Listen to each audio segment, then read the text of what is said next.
అరే చిన్న జాబ్ వస్తే కనీసం ఒక 30,000, 40,000 జాబ్ వస్తే ఫ్యామిలీని లైఫ్ లాంగ్ హ్యాపీగా.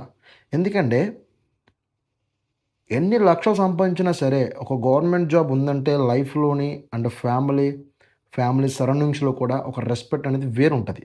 సో, ఆ రెస్పెక్ట్ కోసమే యాస్పిరెంట్ కష్టపడతాడు. జీవితాన్నే సాక్రిఫైస్ చేస్తాడు ఫ్యామిలీకి.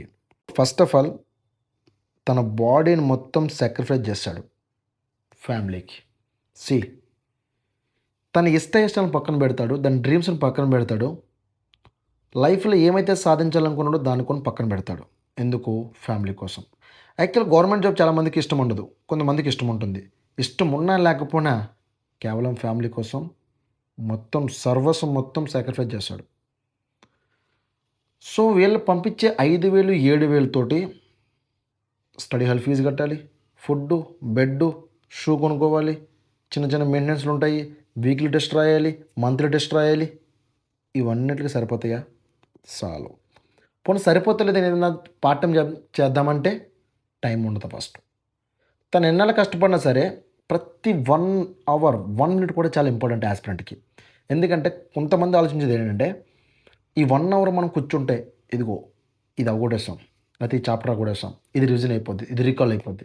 ఇట్లా థింక్ చేశారు. ఎగ్జాక్ట్ అలా థింక్ చేసినోడే జాబ్ కొట్టగలడు. ఇంత కష్టపడి పొద్దున 5 గంటలకు లెగిసి గ్రౌండ్‌కెళ్ళి గ్రౌండ్‌లో కష్టపడి ఫుల్‌గా కష్టపడిన తర్వాత ఫుల్‌గా తినడానికి ఉండదు. ఎందుకంటే చేతిలో డబ్బులు ఉండవు కాబట్టి. సరే అది అయిపోయింది. ప్రశాంతంగా పడుకుందామంటే పడుకోవడం కూడా ఛాన్స్ ఉండదు. ఎందుకంటే ఇక్కడ పడుకుంటే అక్కడ నువ్వు స్టడీ ఎవరు కవర్ చేస్తారు? నీది నువ్వే కవర్ చేసుకోవాలి. నీది నువ్వే చదువుకోవాలి. సో, అక్కడ పోవాలి. సో, అదయిన తర్వాత మధ్యాహ్నం వచ్చి ఫుల్‌గా తిందామంటే హాస్టల్‌లో కర్రీ బాగోదు. ఒకవేళ ఇక్కడ రూమ్‌లో వండుకుంటే ఎవడో నీ ఫ్రెండ్ రైస్ పెడితే నువ్వు వెళ్ళి కర్రీ తెచ్చుకోవాలా. దాంతోనే అడ్జస్ట్ అవ్వాలి. మళ్ళీ ఈవినింగ్ అవుతుందంటే మళ్ళీ బూట్లు కట్టుకోవాలా. మళ్ళీ గ్రౌండ్‌కెళ్ళాలి. మళ్ళీ కష్టపడాలా. సాయంత్రం ప్రశాంతంగా బిర్యానీ తిందామంటే చేతిలో డబ్బులుండవు. సో, ఇదంతా అయిపోయిన ప్రశాంతంగా పడుకుందామంటే టైం ఉండదు. ఓ పక్కన ఇంటికాడ ఫోను. ఇంకెప్పుడురా జాబ్ కొట్టేది? ఇంకెన్నాళ్ళు ఉంటావు నాన్న?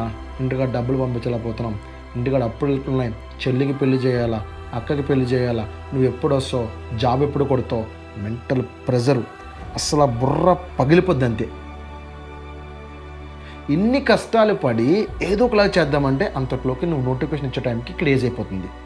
ఇంత సబ్జెక్ట్ గ్రాప్ చేసిన తర్వాత ఏజ్ అయిపోతే ఒక వ్యక్తికి ఏ విధంగా ఎంత బాధ ఉంటుందో చెప్పండి సార్. సో, ఇవన్నీ పక్కన పెడదాం. పోనీ నోటిఫికేషన్ వస్తుందంటే మీరు ఇచ్చే చాలా తక్కువ జాబులు. అసలు మీరు ఇచ్చే జాబులు ఏంటి సార్? ఇక్కడ అప్లై చేసే పర్సంటేజ్ స్ట్రెంత్ ఎంతమంది? మీరు ఇచ్చే జాబులు ఫస్ట్ ఆఫ్ ఆల్ ఇక్కడ నిరుద్యోగుల పర్సంటేజ్ ఎంత ఉందో సరే కనుక్కోండి సార్. దాన్ని బట్టి మీరు నోటిఫికేషన్ రిలీజ్ చేయండి. ఇంత కష్టపడిన తర్వాత మీరు కనీసం ఎన్ని జాబులను కూడా లేకుండా మీరు ఇచ్చేస్తే మరి ఎన్నాళ్ళు కష్టపడిన పరిస్థితి ఏంది? ఈ నోటిఫికేషన్ 4 సంవత్సరాల నుంచి వెయిట్ చేస్తున్నారు. 5 సంవత్సరాలు వెయిట్ చేస్తున్నారు. అంటే 5 సంవత్సరాల కష్టం అరగంటలో తేలిపోవాలా? 5 సంవత్సరాలు, 5 మూళ్ళు 15, 1,500 రోజులు పైనుంచి కష్టపడుతున్నారు. ఇదంతా వేస్టేనా? ఇంత కష్టపడి ఇంత ఇదిగా కష్టపడి ఇలా చేస్తుంటే కనీసం మనస్ఫూర్తిగా కూడా అరే జాబులు పడ్డాయి, అప్లై చేయాలా, మంచిగా జాబ్ కొట్టాలని ఒక థాట్‌ని బయటకు పోతుంది సార్ యాస్పిరెంట్‌కి.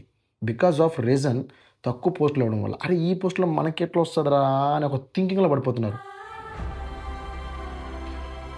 సో, ఇంత ప్రిపేర్ అయిన తర్వాత జాబ్ కొట్టి సాధిస్తామని ఇంటికడలో మాట ఇవ్వడానికి కూడా భయపడుతున్నారు యాస్పిరెంట్.